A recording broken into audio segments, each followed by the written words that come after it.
The official residence of the Prime Minister of Great Britain, number 10 Downing Street. The glittering prize for the leaders of the country's political parties as Britain turns to the hustings. Prime Minister Callaghan pleads the Labour cause. Welfare, paternalism, bigger, better and bonnier socialism. Labour's campaign machinery swings into action. There's much reliance on Premier Callaghan's avuncular image. The workers are warned against a Conservative takeover, led by the first woman Tory leader, Margaret Thatcher. Britons of votable age, basking for the first time in the glow of being wanted by everybody, listen as the redoubtable daughter of a Grantham grocer outlines the Tories' plans for free enterprise, less taxation and a bit of firmness with the unions. There's emphasis on the diminishing power of the pound.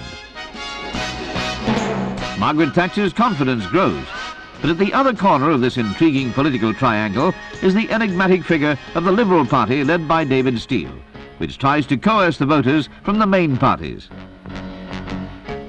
When the big day comes and Britons flock to the polls, nobody really knows which government will emerge, despite predictions by an army of experts and opinion pollsters. At a schoolhouse in Wales, smiling Jim Callaghan arrives to vote, exuding confidence. If the socialists return, it will mean acceptance of Callaghan's policy of wage restraint and resignation to the growing power of the trade unions. The media have a field day. After years of living on a slender majority or through courtesy of fickle political allies, the Labour leaders seem almost relieved that at last the tension will be over. Soon they'll know, one way or the other, where their future lies. Meanwhile, the leader must not only vote, he must be seen to vote, followed by Mrs Callaghan.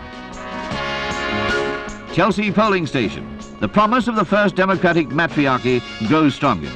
Margaret Thatcher struggles through the press to record her vote.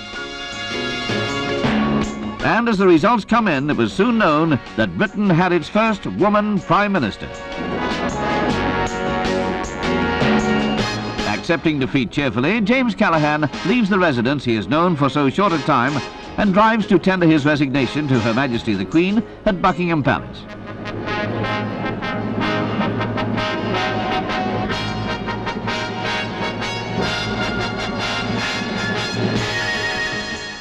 Over at Conservative Party headquarters, naturally, there's a feeling of elation. Mrs Thatcher, accompanied by her husband Denis, prepares to leave for the palace. At last, after years in almost impotent opposition, Toryism has come into its own, with a healthy, clear majority of 43 in the House of Commons.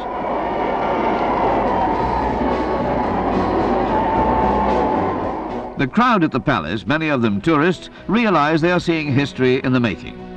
Mrs Thatcher leaves the Queen after what must have been an interesting woman-to-woman chat, with the government of Great Britain firmly in her feminine hands.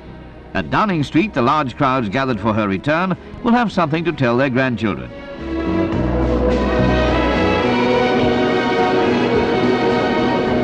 Some far-left reaction is bitter and unforgiving, but in general, Britain accepts the novelty of a woman premier with cheerful anticipation.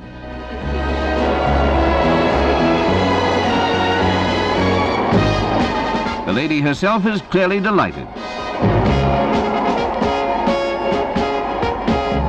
Within hours, the many tasks of the new leader, among them the formation of a cabinet, will demand her close attention. Meanwhile, Margaret Thatcher relaxes and enjoys the position in which she finds herself. The brief crowdside chat will no doubt be the first of many.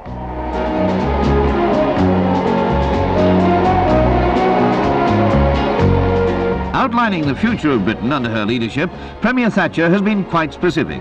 Less taxation, more production through incentive, and a firmer line on defence. By now, nobody in the country has any doubts about the toughness of their new Prime Minister. Nobody questions her determination to do what she says. Next stop, the House of Commons. That's where Britain's first woman Prime Minister will really test her mettle.